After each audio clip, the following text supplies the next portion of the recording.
জল যন্ত্রণার যে ছবি আমরা দক্ষিণবঙ্গের বিস্তীর্ণ এলাকা জুড়ে দেখতে পাচ্ছি, এখনো জলমগ্ন ঘাটাল, জলের তলায় বিস্তীর্ণ এলাকা, সেখানে শুধু জল আর জল, চতুর্দিকে জল, রাস্তাঘাট সমস্ত কিছু এক হয়ে গিয়ে মানুষ শুধু এখন জলবন্দী, জনজীবন সম্পূর্ণভাবে বিপর্যস্ত। একমাত্র যোগাযোগের মাধ্যম ডিঙি নৌকো বা অন্যান্য নৌকো। মাত্র কয়েকদিনের নিম্নচাপের বৃষ্টি, তাতেই একেবারে বিপর্যস্ত হয়ে পড়লো জনজীবন। বর্ষার মরশুমও নয়। মাস্কট স্পিন কন্ট্রোল ল্যাবের পরীক্ষায় এটি প্রমাণিত। কেয়াসেট আলোপেক্স পেন্টা অ্যাক্টিভ নতুন চুল গজাতে সাহায্য করে, চুল পড়া বন্ধ করে। কেয়াসেট আলোপেক্স পেন্টা অ্যাক্টিভ 10 হেয়ার ফল প্রবলেমের একমাত্র সলিউশন। কয়েকদিনের বৃষ্টিতেই এই অবস্থা ঘাটালের। এর মধ্যে রাজনীতি শুরু হয়ে গিয়েছে, কেন্দ্র রাজ্যের রাজনীতির চাপানুতর চলছে একটার পর একটা জায়গায়। এবার আমরা দেখাচ্ছি আপনাকে দাসপুরের ছবি। একদিকে ঘাটালের ছবি দেখলাম, দাসপুরেও সেই একই রকমভাবে শুধুমাত্র জল যন্ত্রণার ছবি উঠে আসছে। কোনো মানুষকে পথে দেখা যাচ্ছে না, কারণ পথটাই ডুবে গিয়েছে জলে। আর তার মধ্যে দিয়েই কোনো রকমে হেঁটে যাওয়ার চেষ্টা, হেঁটে নয় কার্যত সাঁতরে যাওয়ার চেষ্টা। এক বুক জলে মানুষ নেমেছেন। একেবারেই যাদের পক্ষে না বেরোলেই নয়, তারা ছাড়া আর কেউ রাস্তায় বেরোতে পারছেন না, কারণ রাস্তায় বেরোনোর মতো পরিস্থিতি নেই। ঘাটালের ছবি দেখতে পাচ্ছেন, সেই সঙ্গে দাসপুরের ছবি দেখালাম, সেই সঙ্গে আমরা দেখেছি কেশপুরে অভয়া ক্লিনিক চালু হয়েছে, সেখানে প্লাবিত মানুষের জন্য পরিষেবায় পৌঁছে গিয়েছেন 30 জনের চিকিৎসকের দল। এবং একই সঙ্গে জল যন্ত্রণার যে ছবিটা দেখতে পাচ্ছি, এবং বারবার যে কথা বলতে হয় যে এটা বর্ষাকাল নয়, শরৎকাল, সেই সময় একটা নিম্নচাপের বিষয়, নিম্নচাপের জন্য একটা 3 দিনের বৃষ্টি, 3-4 দিনের বৃষ্টিতে এই অবস্থা, যেখানে জনজীবন সম্পূর্ণ বিপর্যস্ত, প্রাণ কাটছে এই জল। সেখানে যারা অসুস্থ হয়ে পড়ছেন তারা হাসপাতালে যেতে পারছেন না, একদম যতটুকু না হলেই নয় সেইটুকু প্রাথমিক চিকিৎসা পর্যন্ত তারা পাচ্ছেন না। এই অবস্থায় রয়েছেন সেখানকার মানুষ। বাড়ি ঘর সমস্ত কিছু ডুবে গেছে, বিঘের পর বিঘে চাষের জমি জলের তলায়, এমনকি দোতলা বাড়ি জলের তোড়ে ভেঙে পড়ছে, সেই ছবিও আমরা দেখিয়েছি আপনাদের। দাসপুর থেকে শুরু করে কেশপুর বা ঘাটালের ছবি আলাদা করে বলতেই হয়। আর সেই সঙ্গে গোটা পশ্চিম মেদিনীপুরের বিস্তীর্ণ এলাকার এই অবস্থা। এই মুহূর্তে আমাদের সঙ্গে রয়েছেন আমাদের প্রতিনিধি সুদীপ্ত দাস। সুদীপ্ত, আজকের দিনে দাঁড়িয়ে কি অবস্থা? এখনো তো বৃষ্টি হচ্ছে না, তাহলে কি কিছুটা হলেও জলস্তর নামছে?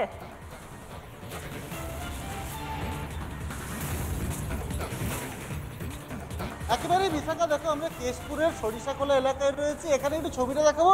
বৃষ্টি হচ্ছে না, জল নামতে শুরু করেছে, কিন্তু বিঘের পর বিঘে এখনো পর্যন্ত জলমগ্ন হয়ে রয়েছে।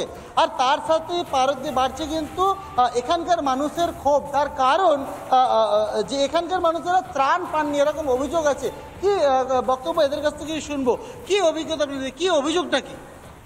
দেখুন, আপনারা আসছেন তো এসছেন, আমরা কিছুই পাইনি। এই যে স্বাভাবিক সবকে দিয়েছে খাবার টাবার, আমরা কিছুই পাই না। দুটো হ্যান্ডিক্যাপ আছে, বাবা ইন্তেকাল হচ্ছে, তাহলে আমরা কি করব এখন? মানে কোন প্রশাসনিক সহায়তা কিছুই আমাদেরকে, কিছু প্রশাসন কেউ কিছুই বলে না, এখনো পর্যন্ত কিছুই বলে না।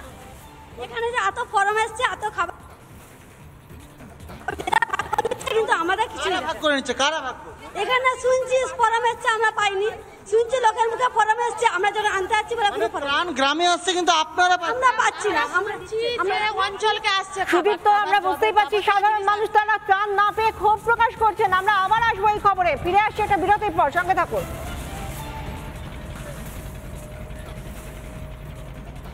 বিরূপাক্ষ বিশ্বাস, সিবিআই এর তলব বিরূপাক্ষকে সিজিওতে বিরূপাক্ষ বিশ্বাসের হাজিরা। তলবের পর হাজিরা দিলেন তিনি, এবং বারবার যে ব্যক্তির নাম শোনা যাচ্ছিল, যে চিকিৎসকের নাম সকলের মুখেই কম বেশি আসছিল, তা হলো বিরূপাক্ষ বিশ্বাস এবং আরেকজন অবশ্যই অভিক দে। দুজনকেই তলব করা হয়েছে সিবিআই এর তরফ থেকে, এবং ইতিমধ্যেই হাজিরা দিয়েছেন, জিজ্ঞাসাবাদ করা হচ্ছে বিরূপাক্ষ বিশ্বাসকে। বিরূপাক্ষ বিশ্বাস আজ সকাল 9:50 নাগাদ তিনি আসেন সিজিও কমপ্লেক্সে সিবিআই দফতরে হাজিরা দেওয়ার জন্য, এবং সেখানে তিনি ঢোকার আগে জানান তিনি কথা বলবেন। এবং তাকে যখন প্রশ্ন করা হয় তিনি কি ক্রাইম সিনে অর্থাৎ অপরাধস্থলে ছিলেন, তিনি তার কোনো যথাযথ উত্তর দেননি। তিনি বলেছেন তদন্তকারীদের সঙ্গে কথা বলতে এসেছেন, এই পর্যন্ত বলেই তিনি ভেতরে ঢুকে যান। যে ছবি আমরা দেখতে পাচ্ছি, আজ যখন সিবিআই দফতরে হাজিরা দেওয়ার জন্য এসেছিলেন বিরূপাক্ষ বিশ্বাস। তাকে জিজ্ঞাসা করা হয় তিনি অপরাধস্থলে ছিলেন কিনা, কি বলেছিলেন সেখানে তিনি, শুনুন। দেহ উদ্ধার হয়েছিল তখন তো আপনি ছিলেন ওখানে। ঘটনা আমি কথা বলিনি, কথা বলে সেমিনার হলেও তো আপনি কথা বলে এসে আমি নিশ্চিত কথা বলবো। সেমিনার হলে আপনি ছিলেন তো, কথা বলে এসে আমি কথা বলবো, ঠিক আছে? আপনাকে কিছু ডকুমেন্টস আনতে বলা হয়েছে? না, ডকুমেন্টস। সন্দীপ ঘনিষ্ঠ আরো একজন অভিক দে, তিনিও এবার সিবিআই এর নজরে। সিবিআই এর নজরে অভিক দেও এবার সন্দীপ ঘনিষ্ঠ অভিক দেকে তলব সিবিআই এর। অভয়ার দেহ উদ্ধারের সময় সেমিনার রুমের বাইরেই ছিলেন অভিক। সূত্র মারফত জানা যাচ্ছে তাঁকেও অর্থাৎ অভিক দেকেও তলব করেছে সিবিআই। কবে তিনি আসবেন, কবে হাজিরা দেবেন, কবে হাজিরা দেওয়ার জন্য বলা হয়েছে সে নিয়ে এখনো পর্যন্ত কিছু জানা যাচ্ছে না নির্দিষ্ট করে। তবে সূত্র মারফত জানা যাচ্ছে তাকে তলব করা হয়েছে। সিবিআই নজরে অভিক দেও, যে অভিক দে এসএসকেএম এর চিকিৎসক ছিলেন, তার আগে বর্ধমান মেডিকেল কলেজেও কাজ করেছেন। আমাদের সঙ্গে রয়েছেন আমাদের প্রতিনিধি আনন্দমোহন যা সরাসরি সিজিও কমপ্লেক্সের বাইরে থেকে। আনন্দমোহন, একদিকে বিরূপাক্ষকে জিজ্ঞাসাবাদ করা হচ্ছে, অন্যদিকে অভিক দেকেও তলব করা হয়েছে সিবিআই এর তরফ থেকে, সব মিলিয়ে কি আপডেট রয়েছে?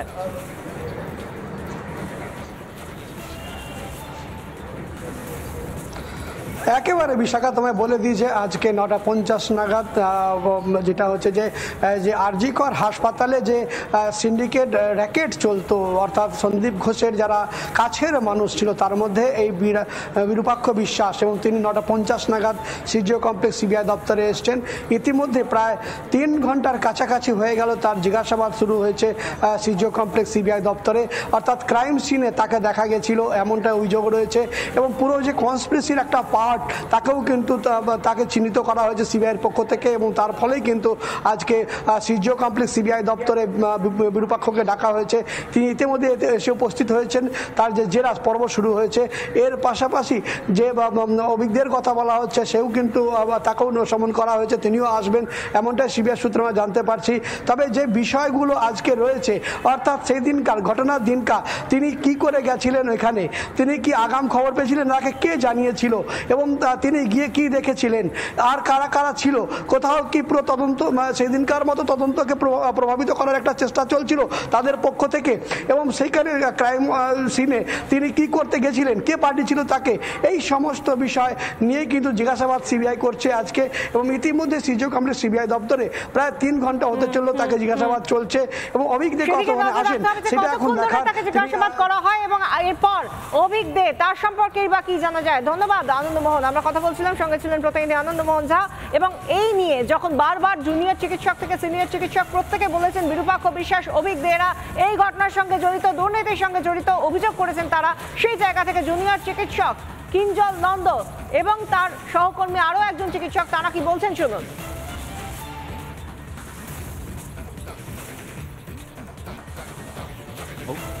যে বা যারা দোষী তাদেরকে ধরা হোক।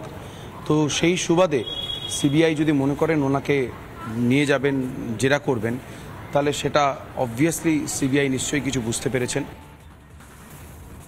তলব করেছে সেটা একটা আলাদা কেস। সেই বিরূপাক্ষর অভিক দেখে এখনও কলকাতা পুলিশ কেন কাস্টোডিতে নেয়নি, এটা আমার প্রশ্ন। কারণ সিবিআই তদন্ত করছে রেপ অ্যান্ড মার্ডার কেস, সেটা একটা ইস্যু, সেটা সিবিআই ওদের লিঙ্ক পেলে সেটা ডাকবে। কিন্তু ওরা বাকি যে ক্রাইম করেছে, এই medical syndicate and thread culture দীর্ঘদিন ধরে বিভিন্ন মেডিকেল কলেজে চালিয়ে বেড়াচ্ছে, এবং যা যা করেছে বিভিন্ন অভিযোগ তো জমা হয়েছে, স্টিল কলকাতা পুলিশ যে ওদেরকে কোনো কাস্টোডিতে নেয়নি কেন, এটা আমার এত বড় নির্মম মর্মান্তিক একটা ঘটনা ঘটে গেল, তারপরেও কলকাতা পুলিশ চুপ। ওয়েস্ট বেঙ্গল মেডিকেল কাউন্সিল, মানে আমাদের এই যে ডাক্তারদের নামের সামনে রেজিস্ট্রেশন যাদের লেখা হয়, আগের দিন আমরা যে ঘেরাও করেছিলাম মানস চক্রবর্তী, তার রেজিস্ট্রেশন কি, তাকে যখন জিজ্ঞাসা করা হলো যে আপনি গ্রাজুয়েশন কোথা থেকে করেছেন, সে বলতে পারেনি। সে কি করে আমাদের রেজিস্ট্রেশনে সাইন করে, আমরা সেই ডাক্তার, আমাদের রেজিস্ট্রেশনে তিনি সাইন করেন। তার 2020-তে রিটায়ারমেন্ট হয়েছে, এটা 2024 সাল, কোনো উত্তর নেই। ওয়েস্ট বেঙ্গল মেডিকেল কাউন্সিলের ম্যাক্সিমাম মেম্বার হচ্ছে সাসপেন্ডেড বা 2জন সাসপেন্ডেড, বাকিরা রেজিগনেশন দিয়ে দিয়েছে। আর অভিক বিরূপাক্ষকে সিবিআই ডেকেছে, তো সিবিআই তখন মানে এই কেসে ডেকেছে, কিন্তু কলকাতা পুলিশের উচিত ছিল অনেক আগে ওদের কাস্টোডিতে নিয়ে ইন্ট্রোগেশন করা।